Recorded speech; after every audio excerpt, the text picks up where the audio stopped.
1 year ಆಗಾನ account open ಮಾಡತ್ತೀನಿ. Bore ಆಗತ್ತಿತ್ತು ಅಂದ. ಇಲ್ಲ ನಮ್ಮ ಅಣ್ಣ ಇದಾನ, ನನ್ನ ರೂಮ್ದಾಗ ಬಂದು ಕೂತಿದ್ದು. ಏನು ಹೇಳ್ಬೇಕಂತ ಗೊತ್ತಾಗ್ತಿಲ್ಲ.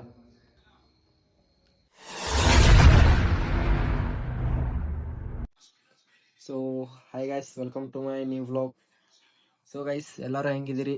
ಆರಾಮಿದಿರುತ್ತಾ ಅನ್ಕೋತೀನಿ. ಯಾರಿಗೆ ಆರಾಮಿಲ್ಲ ಅವ್ರು ಜಲ್ದಿ ಆರಾಮಾಗಿರತ್ತ ಹೇಳ್ತಾ ಇವತ್ತಿನ ವಿಡಿಯೋ ಸ್ಟಾರ್ಟ್ ಮಾಡ್ತೀನಿ.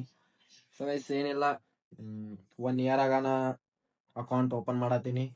ಇಂಥ ಸಬ್ಸ್ಕ್ರೈಬ್ ಮಾಡಿರಿ, ಫಾಲೋ ಮಾಡಿರಿ, ಕಮೆಂಟ್ ಮಾಡಿರಿ, ಲೈಕ್ ಮಾಡಿರಿ ಅಂತ ಹೇಳ್ತಾ ಜಸ್ಟ್ ಬೋರ್ ಆಗತ್ತಿತ್ತು ಅಂದ. ಇಲ್ಲ ನಮ್ಮ ಅಣ್ಣ ಇದಾನ, ನನ್ನ ರೂಮ್ದಾಗ ಬಂದು ಕೂತಿದ್ದು. ಏನು ಹೇಳ್ಬೇಕಂತ ಗೊತ್ತಾಗ್ತಿಲ್ಲ.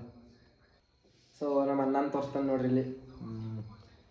ಇಲ್ಲಿ ಐತಿ, ನಾ ಇದ್ದೀನಿ ಇಲ್ಲಿ. मैच उड़ा ना भाई. हाय करो, हाय करना, हाय के ಅಣ್ಣ ಮ್ಯಾಚ್ ಹೊಡೋದನ. ಹಿಂಗೆ ಹೊಸಗಿದ್ದು ಹೊಡಪಾವ್ ತಂದ್ಕೊಟ್ಟಿನಿ, ಹೊಡಪಾವ್ ತಿನ್ನತ್ತಾನ. ಮತ್ತೆ ನೋಡು, ಡೈಲಿ ವೀಡಿಯೋ ಮಾಡಿ ಹಾಕ್ತೀನಿ. ಹೇಳಿಲ್ಲಾದ್ರೆ 2 ದಿವಸಗೊಮ್ಮೆ ವೀಡಿಯೋ ಮಾಡಿ ಹಾಕ್ತೀನಿ ಅಂತ. ಸೊ ಹಂಗೆ ಸಬ್ಸ್ಕ್ರೈಬ್ ಮಾಡಿರಿ ಚಾನಲ್ನ. 1 ವರ್ಷ ಆಗ ನಾ ಓಪನ್ ಮಾಡೀನಿ. ಅಣ್ಣ ನಗಸೋದಾರ, ಏನಿಲ್ಲ.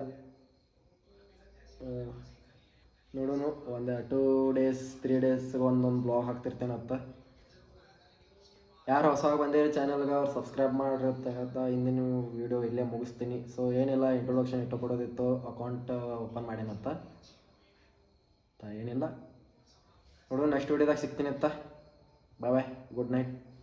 ಮತ್ತೊಂದು ಹ್ಯಾಪಿ ಮಹಾಶಿವರಾತ್ರಿ ಗೈಸ್ ಎಲ್ಲರಿಗೂ ಅಂತ. ಸೊ ಬಾಯ್.